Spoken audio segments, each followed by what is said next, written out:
attendais.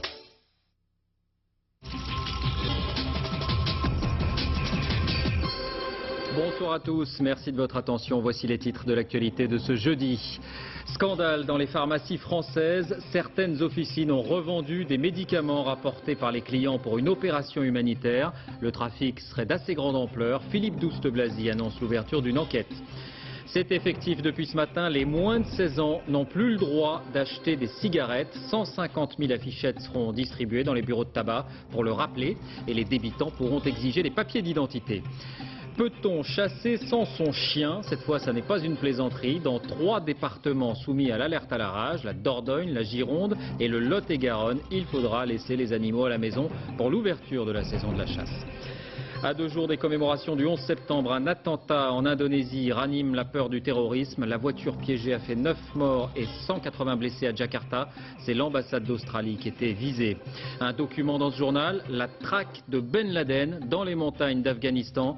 Nous découvrirons comment les soldats américains avancent pas à pas, indice après indice. Enfin, le France pourrait revenir au pays. Le paquebot finirait sa carrière comme hôtel de luxe à Honfleur où il serait ancré. Un projet avancé mais qui n'est pas encore signé. Voilà pour les titres. Et puis l'événement politique de la soirée, oui ou non à la Constitution européenne. Après ce journal, Laurent Fabius donnera sa réponse. Un enjeu pour le référendum, bien sûr, mais aussi pour l'unité du Parti socialiste et l'avenir de présidentiable de l'ancien Premier ministre. Question ouverte tout à l'heure avec Gilles Leclerc. D'abord donc ce trafic de médicaments. L'affaire prend une nouvelle dimension avec la décision du ministre de la Santé, Philippe Douste-Blazy, de lancer une grande enquête de l'inspection générale. Des pharmaciens exploitaient la générosité de leurs clients. Ils revendaient, comme si de rien n'était, des médicaments collectés pour une cause humanitaire. Frédéric Monteil, Bernie Mériot. Revendre de vieux médicaments au prix du neuf, rien de bien compliqué. Dans l'arrière-boutique de cette pharmacie, voici ce que les clients ont rapporté en 2 semaines. On me rapporte des médicaments qui n'ont, comme celui-ci, qui n'a pas été du tout touché, qui est totalement neuf. Il y a même sa vignette. Mais bon, cette boîte-là, apparemment, elle est propre, elle est neuve. Bon, si je suis malhonnête, je peux la remettre en rayon, c'est clair. Dans le lot, un sachet entier d'antidouleurs flambant neuf, jamais utilisé par le patient. Prix de revente 3 € pièce. C'est peu, mais au bout d'un an, cela fait plusieurs milliers d'euros. S'il y a des gens qui sont malhonnêtes, il y en a dans toutes les professions. Ou des gens qui ont des difficultés financières, ils prennent un risque. Mais quand ils prennent un risque, ils en assument les conséquences. Et les professionnels malhonnêtes risquent gros. En janvier dernier, à Beauvais, un pharmacien a été condamné à 6 mois ferme, 50 000 € d'amende, interdiction d'exercer son métier. La peine est considérable. Alors, ils ne le croyaient pas. Maintenant, aussi bien les juges de la République que l'ordre ont donné les sanctions, elles sont à peu près équivalentes. Eh bien, espérons que maintenant ils ont compris et qu'on ne s'amuse plus à faire de la petite magouille avec des boîtes de médicaments. En France, les trafiquants de médicaments seraient peu nombreux. Sur 22 000 pharmaciens, on compte en 2 ans 8 condamnations, 3 affaires sont en cours. Le ministre de la Santé a promis une enquête exemplaire de l'IGAS. Résultat, le 15 octobre prochain. Comment retarder l'âge de la première cigarette? Il y a un an, le gouvernement a décidé d'interdire la vente de tabac aux moins de 16 ans. Eh bien, la mesure est entrée en vigueur ce matin. Elle doit être appliquée par tous les buralistes qui peuvent exiger les papiers d'identité. Sur cette première journée test, Marie-Pierre Samitier, Yann Moine. Cette jeune fille a moins de 16 ans. Le buraliste va-t-il lui demander une pièce d'identité comme il est en droit de le faire depuis ce matin? Nous avons voulu le vérifier avec une caméra cachée. Et justement, il ne lui a rien réclamé. Je suis pas flic, moi. Je suis désolé. Vous allez le commissariat, vous allez vous arranger avec eux. Moi, je suis pas un flic et je suis pas là pour demander des papiers. Quand c'est une jeune fille qui paraît avoir au moins 16 ans, je suis désolé. Elle aurait eu 7 ans, 8 ans, je ne l'aurais pas donné. Mais là, apparemment... Alors quel âge vous avez? J'ai 15 ans. Ah oui, mais comment voulez-vous que je le sache, moi? Oui, comment savoir l'âge de l'acheteur? D'autant qu'en vendant aux moins de 16 ans, les buralistes risquent une contravention de 150 €. De quoi aggraver leur mécontentement. D'ailleurs, certains estiment que les jeunes gens vont facilement contourner la loi. Ils vont demander à quelqu'un d'autre qui a 18 ans d'aller chercher leur paquet. Enfin, c'est sûr, mais il faut essayer de freiner au maximum. Dans les débits de tabac, des affichettes vont être exposées, stipulant qu'il est interdit de vendre aux mineurs de moins de 16 ans des produits du tabac ou leurs ingrédients, y compris notamment le papier et le filtre. Un tiers des adolescents de 14 ans fument aujourd'hui et les accros plus âgés reconnaissent avoir commencé très jeune. Moi je suis devenu dépendant de la cigarette, j'ai fumé avant ça et maintenant j'en suis dépendant et je Je me dis que si ça avait été interdit au moment où j'ai commencé à fumer, j'aurais pas commencé. Maintenant, je serais pas dépendant et je claquerais pas toute ma thune là-dedans. On saura dans quelques mois si ces mesures suffiront à dissuader une partie des jeunes de fumer. Les conséquences de l'alerte à la rage, la chasse ouvrira bien dimanche dans toute la moitié sud de la France, mais avec une restriction dans 3 départements, la Dordogne, la Gironde et le Lot-et-Garonne. Les chasseurs devront donc savoir chasser sans leurs chiens. À Bordeaux, Laurent Di, Philippe Dumail. Cela fait 3 ans que Nicolas Dio a recueilli Loana. La chienne, qui a été dressée pour marquer l'arrêt en présence de certains gibiers, a déjà 2 ouvertures de la chasse à son actif. Pourtant, dimanche prochain, elle n'aura pas le droit d'y accompagner son maître. Le chasseur est un peu déçu. Oui, puisque bon, le principe de l'un des principes de la chasse, au chien d'arrêt, c'est d'abord de privilégier l'action du compagnon à 4 pattes, quoi. Le reste n'est que du tir. Et donc bon, mais tout ce qui est phase de prospection, etc., ça n'est quand même pas, c'est quand même pas pareil de le faire sans chien. C'est pratiquement même aucun intérêt, quoi. Depuis 13 jours, la Gironde, la Dordogne et le Lot-et-Garonne subissent une alerte à la rage suite à l'importation illégale d'une chienne malade. Les recherches se poursuivent d'ailleurs pour retrouver 6 personnes et 3 chiens susceptibles d'avoir été au contact de l'animal. Dans ces conditions, pour circuler, les chiens doivent être vaccinés ou tenus en laisse, peu pratique pour la chasse. Les cliniques vétérinaires sont donc prises d'assaut. Problème, le mouvement de vaccination est trop récent pour être efficace dès dimanche. Le vaccin qu'on va faire en primo-vaccination sur des chiens qui n'ont pas reçu de vaccin rage n'est légalement et médicalement d'ailleurs valable que dans 1 mois, le temps que le chien fasse les anticorps contre la rage. Les préfets des départements concernés ont donc tranché. Pour l'ouverture, les chiens de chasse resteront à la maison. La Fédération de Gironde se console en pensant à tout ce qui restera possible. À l'ouverture, on va pouvoir par exemple tirer des pigeons et des tourterelles qui sont autour des champs de céréales ou champs de tournesol. On peut également chasser le gibier d'eau. On peut aussi chasser le gros gibier sans chien. Donc on peut très bien se débrouiller. Que le gibier ne se réjouisse donc pas trop vite. Si les chiens seront absents dimanche, les fusils, eux, seront bien de sortie. L'actualité à l'étranger, avant d'évoquer le sort des otages en Irak, d'abord ce témoignage sur la prise d'otages de Beslan en Ossétie, celui d'un enfant, un petit garçon terrorisé, aperçu sur la vidéo des ravisseurs. Il n'a pas été blessé dans la fusillade. Aujourd'hui, il raconte. Christelle Bertrand. La terreur se lit dans ses yeux. Figé là depuis des heures, Gueorgui regarde les ravisseurs se filmer. Le petit garçon de 10 ans est prostré aux pieds de celui qui peut actionner la pédale détonateur et tout faire exploser. Il est sorti vivant de ce cauchemar. Au moment de l'assaut, dans la panique, Gueorgui parvient à se réfugier dans une pièce voisine. Je suis allé dans le réfectoire, une grenade a explosé et j'ai été touché par des éclats. Je me suis caché dans un placard, il y avait beaucoup de tirs et d'explosions tout autour de moi. Il a mal, mais il est courageux. Gueorgui sort du placard et se soigne tout seul. J'ai enlevé l'éclat de mon bras et je l'ai rincé avec de l'eau. Mais je n'ai pas enlevé l'éclat qui était dans mon genou. Et puis quelqu'un a pris sa main, l'a transporté dans une ambulance. Gueorgui est sauvé, ses blessures sont superficielles. Mais combien de temps encore ces images vont-elles le hanter ?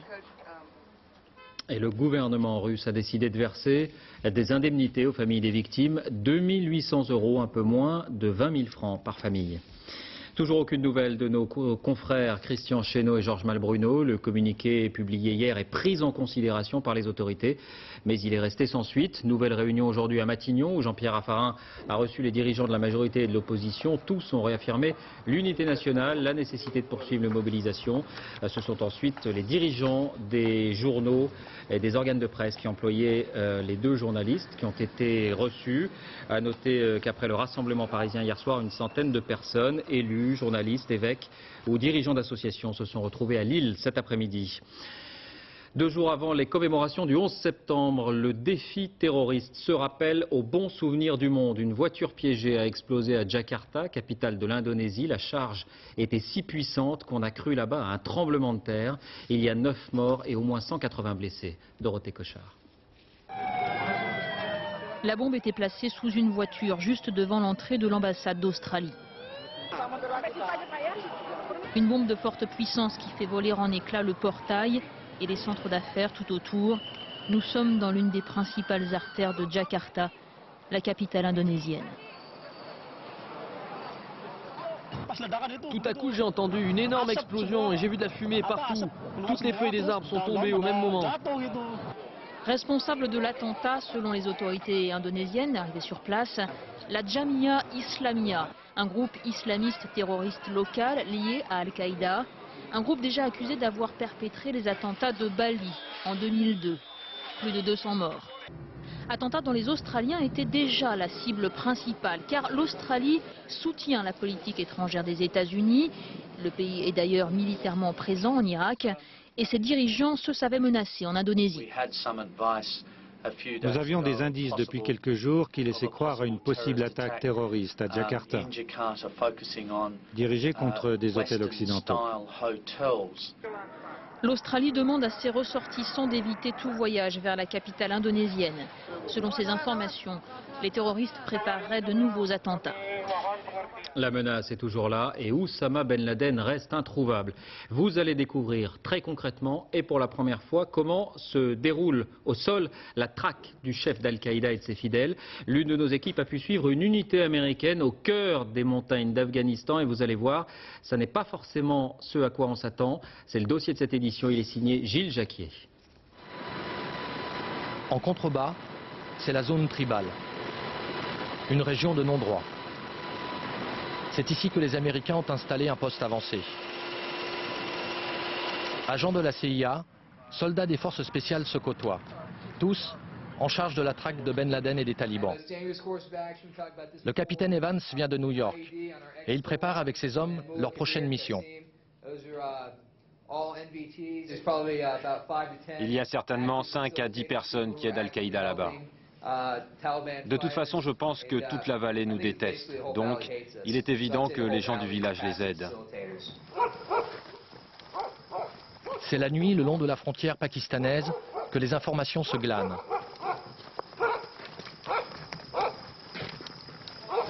C'est quoi ces 2 mecs-là? Je sais qui c'est. On continue. Ce soir, le capitaine Evans, en présence de son interprète, va rencontrer un informateur. L'homme à gauche croit savoir où se trouve une nouvelle cache d'armes. Vous savez, traduit l'interprète, je peux tout faire pour vous, mais soyez prudents avec moi. C'est vraiment dangereux. Nous irons vérifier demain matin. Et suivant ce que l'on trouve, je vous paierai demain après-midi. Il m'a dit qu'il y a 3 endroits et que l'une des caches n'a pas plus de 20 jours. Bien sûr, il va nous montrer ça ce soir car je ne peux pas me promener avec lui le jour. Et puis on interviendra demain.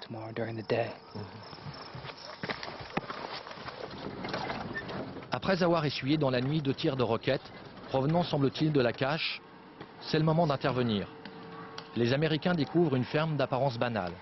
Et c'est un voisin qui est là pour ouvrir les portes. Je vais péter un câble s'il y a une roquette là-dedans. Le mec chie dans son froc. C'est quoi ça? Qu'est-ce qu'il a dans sa poche là? Comme souvent, les Américains sont pris de vitesse. Il reste quelques munitions, mais personne ne sera arrêté.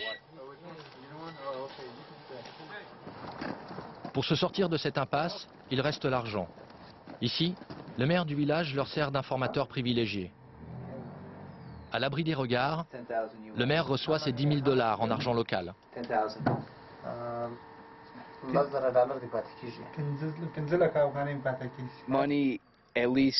L'argent, ici, c'est le seul moyen que je connaisse pour avoir des informations valables.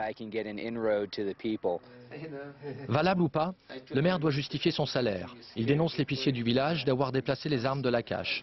On interroge le suspect. Soit tu détestes les talibans, soit tu aides Al-Qaïda.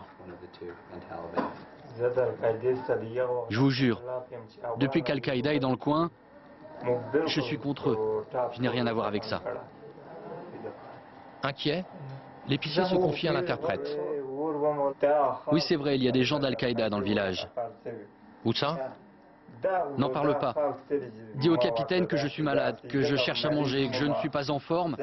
Tu peux aussi lui dire que si je trouve quelqu'un d'Al-Qaïda, je le prendrai par les pieds. Je pense qu'on lui a fait suffisamment peur. Il parlera un jour. Oui, puis si tu menaces la famille, c'est toujours efficace.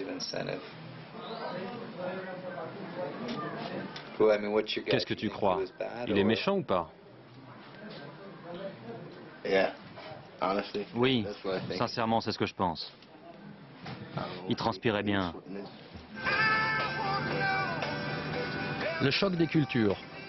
Les gens parlent peu et les méthodes d'investigation employées par les Américains n'ont toujours pas permis de retrouver Ben Laden. 3 ans de guerre et toujours pas d'arrestation majeure. On ne sait jamais qui est qui. Ce que je veux dire, c'est qu'ici, tout le monde se ressemble. Les gens sont tous pareils. Vous savez, ça n'est pas une guerre normale.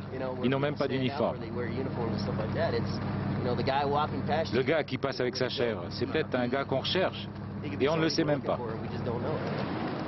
La guerre du renseignement continue. L'ennemi public numéro 1 court toujours, probablement dans la région.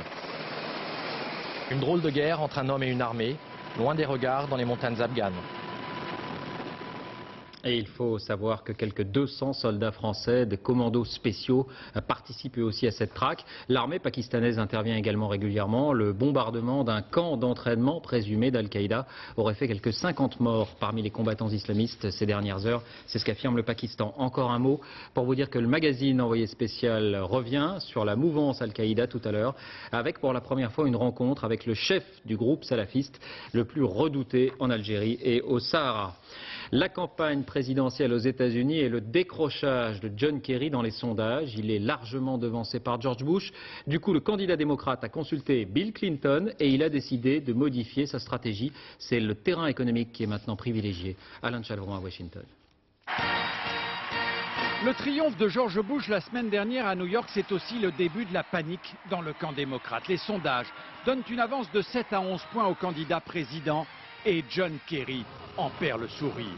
Il réorganise son équipe de campagne à la va-vite et fait entrer d'anciens collaborateurs de Bill Clinton. C'est du reste une conversation de 90 minutes avec l'ancien chef d'État juste avant son opération qui est à l'origine de son changement de stratégie. Éviter que le débat ne se concentre sur les questions internationales, le terrorisme, l'Irak. Pour le remettre sur les questions intérieures, l'économie, la santé, etc. C'est là que les démocrates sont forts en ce moment.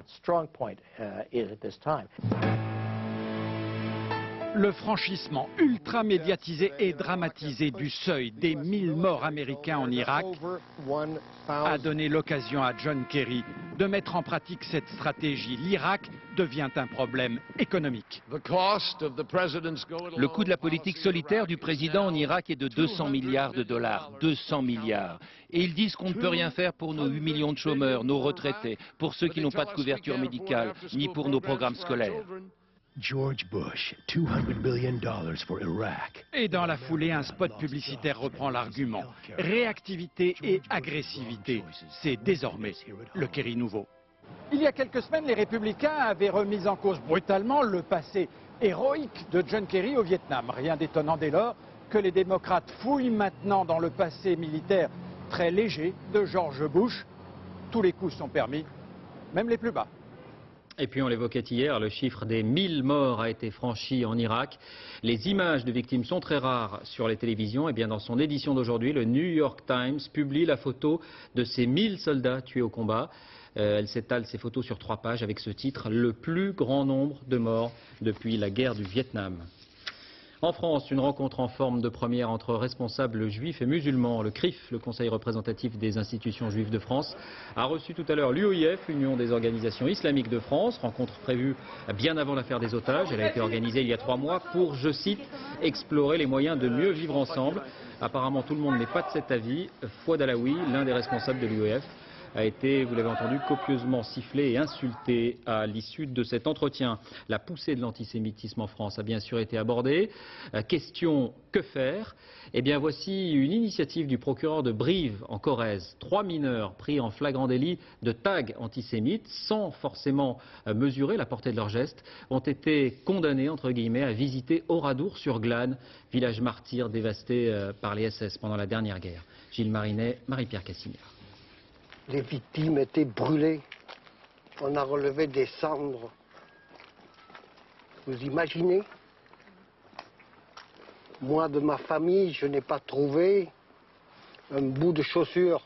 Face aux survivants, 3 adolescents. Une rencontre ordonnée par la justice. Ils ont tagué des signes nazis, mais en peignant les croix gammées à l'envers, et ils n'ont pas su écrire le nom d'Hitler. Ils voulaient s'amuser, ont-ils déclaré. Du Troisième Reich, ils ne connaissent rien. La justice a donc décidé de ne pas les envoyer au tribunal, mais ils doivent visiter le village martyr. Vous allez voir des vestiges d'un lit en fer, et c'était mon lit. Il est 12 h, on prend le repas de midi en famille. Joyeux. C'est la guerre, mais enfin, elle est un petit peu loin. Et puis 2 heures après, tout le monde a disparu. 642 villageois mitraillés, brûlés vifs. La leçon d'histoire porte surtout pour l'un des jeunes gens dont la grand-mère est une rescapée des camps nazis, déportée en tant que tzigane. Et tu savais ce qu'avait vécu ta grand-mère ou... Non, parce qu'on en parlait pratiquement jamais, quoi. On m'avait dit qu'elle avait été déportée pendant 2 ans, qu'elle a été torturée, et c'est tout, sans plus. Et toi, t'as pas fait le rapport entre la croix gammée et ça? Je demande à tous, eux, qui ont fait ça, de réfléchir et de se souvenir. C'est tout. C'est pour vous. Ce n'est ni pour vos parents, ni pour vos grands-parents. C'est pour vous. Qu'ont-ils retenu? Ils n'ont pas voulu le dire, mais ils seront obligés de l'écrire. Cela aussi, la justice l'a ordonné. La rentrée des classes avec la reprise des cours aujourd'hui dans le premier établissement musulman de France, le collège de la Réussite à Aubervilliers, 69 élèves, en majorité des filles, voilées ou pas. Éléonore Gay, Diane Richard. Ici à la rentrée, il n'y a pas de problème de voile. Une fille sur 2 le porte. Le règlement intérieur n'évoque même pas la question. Quand on vient ici, on peut s'habiller comme on veut. On peut mettre le foulard, mais on ne peut pas le mettre, c'est comme on choisit. C'est pas pour le foulard que vous êtes venu ici? Si, un peu pour pouvoir porter le foulard, si je veux le mettre un jour, et pour les cours d'arabe et les cours d'éducation religieuse. Vivre ensemble avec nos particularités, nos différences. L'unique collège musulman de France respecte le programme officiel de l'éducation nationale, avec en plus la possibilité de suivre des cours sur l'islam. Si les parents déboursent 1 500 € par an, c'est d'abord pour éviter les établissements sensibles de Seine-Saint-Denis. À entendre certaines mères, la question du voile n'est pas au cœur de l'inscription. C'est elle qui l'a voulu, mais bon, c'est pas obligatoire. Est-ce que justement ça a joué, ça, en faveur de son inscription ici? Non, moi c'est d'abord les études. C'est vrai qu'on pratique la religion musulmane, mais c'est pas du tout la priorité. Ma priorité, c'est surtout que mon enfant se sente bien dans un collège et qu'il soit bien encadré et en sécurité. Sur 44 filles, le collège n'a accepté qu'un seul cas d'élève en conflit avec l'éducation nationale. Nous ne voulons pas que ça devienne une école de filles, ou plutôt une école de filles voilées. Sinon, notre message qu'on veut passer à la société, qu'on veut être une école comme les autres, sera dévié, et ce n'est pas notre but. Ce collège, ouvert il y a 4 ans, vise maintenant l'habilitation du ministère de l'Éducation nationale. Une reconnaissance qui lui permettrait d'obtenir des subventions. Le débat sur l'avortement relancé au Portugal, où l'IVG, vous le savez, est interdite. Depuis la semaine dernière, un bateau transformé en clinique flottante croise au large des côtes. À bord, il y a une association néerlandaise qui propose de pratiquer l'interruption de grossesse. Le navire n'a pas pu accoster. Envoyé spécial Sophie Rodier, Alexandra Renard.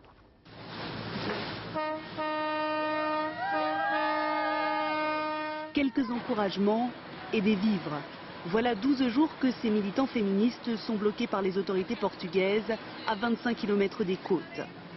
Ils se proposent de venir en aide aux femmes qui souhaitent avorter dans un pays où l'IVG est interdite, sauf en cas de viol ou de malformation du fœtus. À bord, tout le matériel moderne d'une clinique et un médecin néerlandais comme tout l'équipage. Le stérilisateur, c'est pour stériliser les instruments. Nous avons un réfrigérateur. En dépit des apparences, ici pas question d'opérer. On examine les patientes à qui l'on propose la pilule abortive. Derrière là, ce sont les médicaments. La RU 486 qui n'est pas autorisée au Portugal. Grâce au scellé, les douanes peuvent compter le nombre de pilules que l'on a. Comme ça, ils vérifient que l'on ne fait pas de contrebande de pilules. Le bateau de l'avortement, comme on le surnomme au Portugal, est surveillé 24 heures sur 24 par la Marine nationale. Je trouve vraiment disproportionnel d'envoyer un bateau de guerre quand il y a ici un bateau avec des médecins. À terre, le débat fait rage. Depuis plusieurs jours, le bateau est à la une de tous les journaux. L'opération est réussie pour les associations portugaises. Ce sont elles qui l'ont fait venir. Grâce à la ligne téléphonique mise en place spécialement, des dizaines de femmes ont appelé au secours. Elles ne savent pas comment faire, elles ne savent pas à qui recourir parce qu'elles savent très bien que c'est illégal et donc elles ont peur aussi d'en parler à d'autres personnes. Quelques-unes ont honte, elles ne veulent pas trop en parler. Mais le sentiment général, c'est vraiment un sentiment de désarroi, de désespoir. Elles veulent pas l'enfant. Dès lors, l'alternative est simple, soit tenter sa chance à l'étranger, soit se faire avorter au Portugal pour 500 €, illégalement et clandestinement. Béatrice a vécu l'expérience, elle risque 3 ans de prison et c'est pour cela qu'elle témoigne à visage caché. Une à une, on était appelés dans un bureau. J'ai discuté avec une femme qui m'a demandé de l'argent et ma pièce d'identité. Puis elle a compté l'argent. Après, je suis sortie et là, je me suis rendu compte qu'on était 12 femmes à faire le même parcours. Évidemment, il y a des femmes qui ont de l'argent. Elles peuvent aller en Espagne. Mais celles qui, comme moi, restent au Portugal, mettent leur vie en danger. Car les complications liées aux avortements clandestins sont monnaie courante dans le pays. Une femme sur 3 se retrouve aux urgences chaque année. Mais rien ne change. Pro et anti-avortement s'affrontent jusque sur les murs de la ville. Le Portugal des traditions et du catholicisme n'a pas l'intention de céder. Si Dieu a voulu qu'on tombe enceinte, pourquoi vouloir l'interrompre? On ne doit pas tuer des innocents. Je pense qu'un fœtus, c'est comme un bébé, c'est une personne. Entre adversaires et partisans de l'avortement, l'affaire se jouera sans doute dans les urnes. On parle d'un référendum en 2006. Si l'on en croit les sondages, ce sont les partisans qui l'emporteraient, avec les 2/3 des voix. La santé encore et la lutte contre l'obésité en France. Innovation à Nice dans les cantines. Des menus allégés pour les plus jeunes, moins de frites et de chocolat, mais de la purée sans sel et des huiles allégées. Nathalie Jourdan, Raymond Chaplard. T'imagines faire un truc comme ça, chacun? T'imagines? Un doux rêve. Emmanuel ne touchera pas une seule frite. Son menu, jambon et purée sans sel pour réduire sa surcharge pondérale. Quand ils ont des flancs pâtissiers, moi des fois j'ai une pomme, mais ça me suffit, hein. C'est pas grave, j'aime bien. Hein.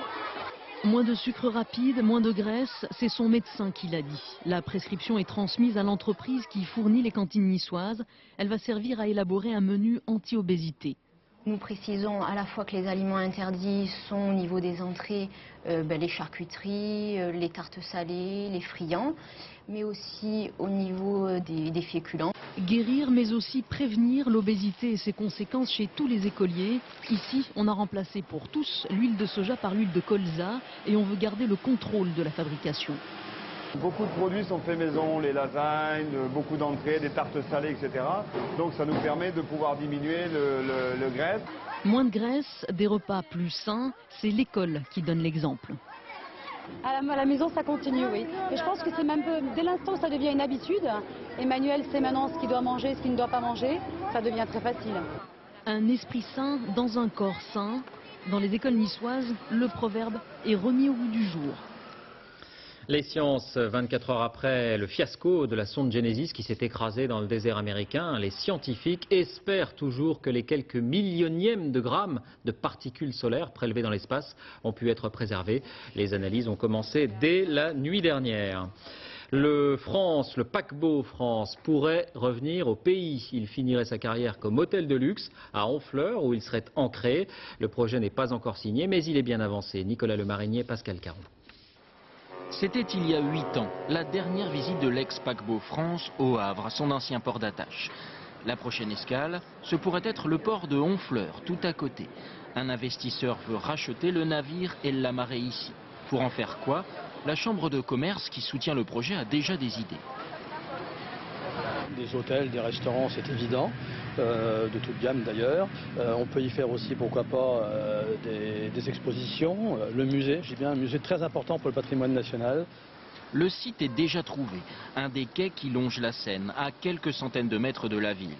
L'investisseur doit réunir 20 millions d'euros pour pouvoir acquérir et installer le paquebot au pied du pont de Normandie, un retour aux origines.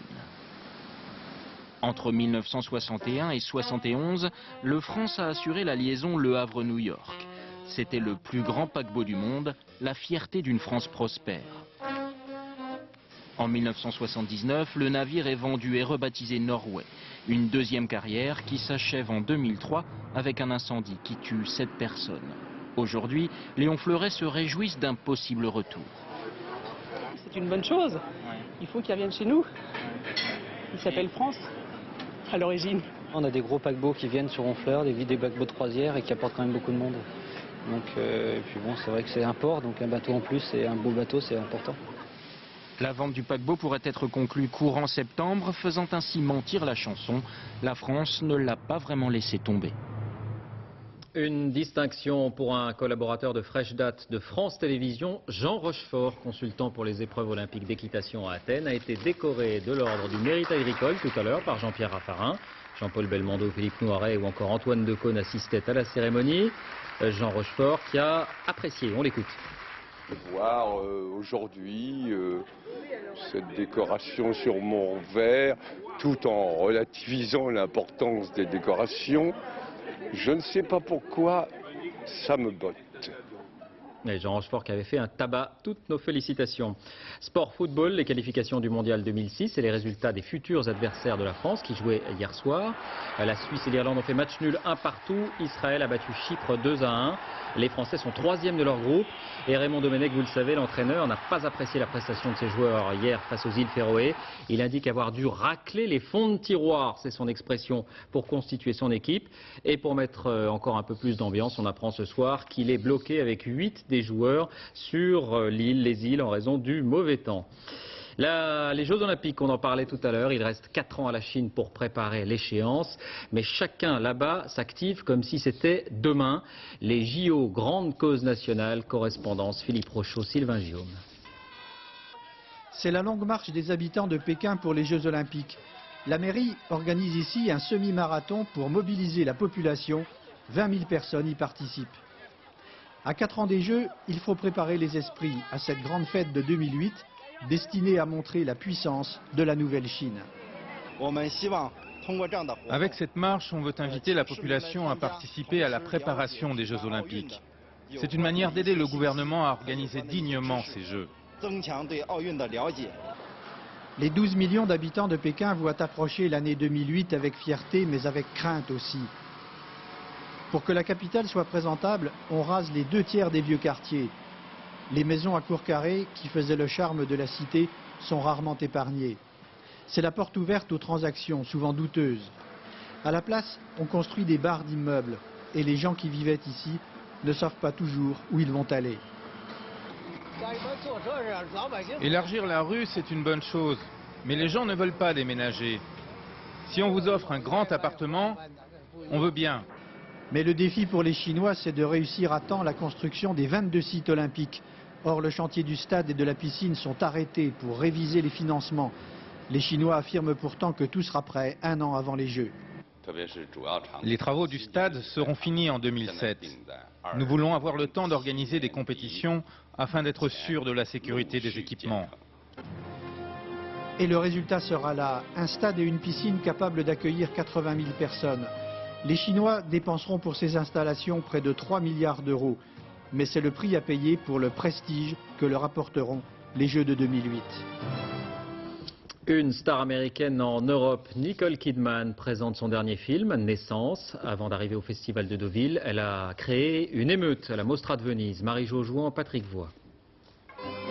L'émeute. On l'attendait là, elle est arrivée ailleurs. La grande blonde diaphane, 1,80 m, a laissé planer le mystère sur son arrivée au Lido, faisant monter la pression depuis plusieurs jours. Un piège à paparazzi, la Kidman, comme l'appellent les Italiens.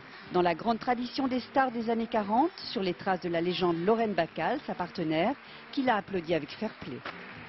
Mais non, je ne me sens pas comme une star hollywoodienne. Difficile de la croire, elle n'a accordé que 2 heures d'interview à la presse internationale pour son film Burst présenté en compétition. Je choisis toujours des rôles où je me dis, ça va me faire exister pendant longtemps, et surtout sans m'ennuyer. C'est vrai que la star australienne aime prendre des risques. Ici, elle est une jeune veuve confrontée à un garçon d'une dizaine d'années qui prétend être la réincarnation de son mari. C'est un film basé sur le souvenir de quelqu'un qui a disparu trop brutalement. Le choc est si fort que sa femme se raccroche à n'importe quoi, à même imaginer que celui qu'elle aime est de retour. You're my wife. We're married? You're telling me that we got married at some point in time? Yes. Wow. I'm getting married to Joseph. He's a little bit older than you. We have a little bit more in common. Pourriez-vous imaginer un mari réincarné en petit garçon, comme dans le film? Déjà, j'ai pas de mari. Non, je ne peux pas l'imaginer. Plus de prince charmant et la presse italienne qui a boudé son film. Pourtant, dès qu'elle est apparue sur le tapis rouge, la foule au bord de l'hystérie lui a rendu le plus bruyant des hommages, affolant même la belle. De mémoire de Mostra, on n'avait pas vu ça depuis longtemps. Fin de cette édition, merci de l'avoir suivi. Tout de suite, question ouverte. Laurent Fabius se prononce sur la Constitution européenne face à Gilles Leclerc. La météo, Nathalie Riouet, point route Valérie Maurice. 20h55, donc envoyé spécial avec Guylaine Chenu, Françoise Joly. 23h05, campus. Guillaume Durand reçoit notamment Gérard Depardieu et Dominique de Villepin. 1h moins 20, dernier journal, Jean-Claude Renaud. Dès 6h30, Télématin. 13h, Christophe Ondelat. À 20h et tout le week-end, Béatrice Schoenberg. On se quitte sur ces images du plus beau parti du monde qui n'est plus à prendre, tant pis pour Nicole Kidman. Le prince de Brunei, héritier de la première fortune de la planète, s'est marié. L'heureux élu a 17 ans, 2 semaines de fêtes somptueuses et de rituels qui s'achèvent dans ce modeste palais de 1500 pièces. À lundi.